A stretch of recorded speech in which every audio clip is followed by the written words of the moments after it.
దిల్ రాజు నిర్మాణంలో వచ్చిన కేరింత సినిమా సుమంత్ కెరీర్లో మరో బిగ్ హిట్. కాలేజ్ కుర్రాడిగా స్నేహానికి విలువిచ్చే పాత్రలో ఆయన ఒదిగిపోయారు.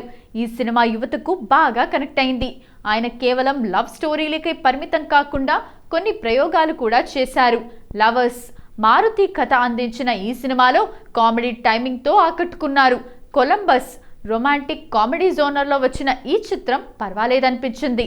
చక్కిలిగింత యూత్ఫుల్ ఎంటర్టైనర్గా వచ్చింది. నితిన్ హీరోగా వచ్చిన శ్రీనివాస కళ్యాణం సినిమాలో సుమంత్ అశ్విన్ ఒక ముఖ్యమైన పాత్ర పోషించారు. కథను మలుపు తిప్పే పాత్రలో ఆయన తన వంతు న్యాయం చేశారు.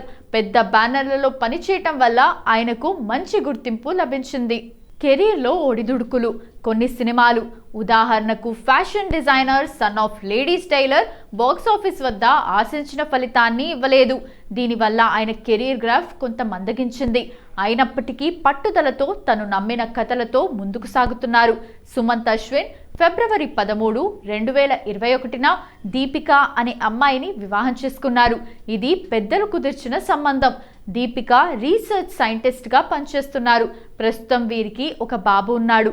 సుమంత్ వివాదాలకు దూరంగా సైలెంట్గా తన పని తాను చేసుకుపోయే వ్యక్తిగా పేరు పొందారు. ప్రస్తుతం సుమంత్ అశ్విన్ చాలా సెలెక్టివ్గా సినిమాలు చేస్తున్నారు. రాబోయే చిత్రాలు ఆయన తండ్రి ఎంఎస్ రాజు దర్శకత్వంలో మరికొన్ని కొత్త ప్రాజెక్టులు చర్చల్లో ఉన్నాయి.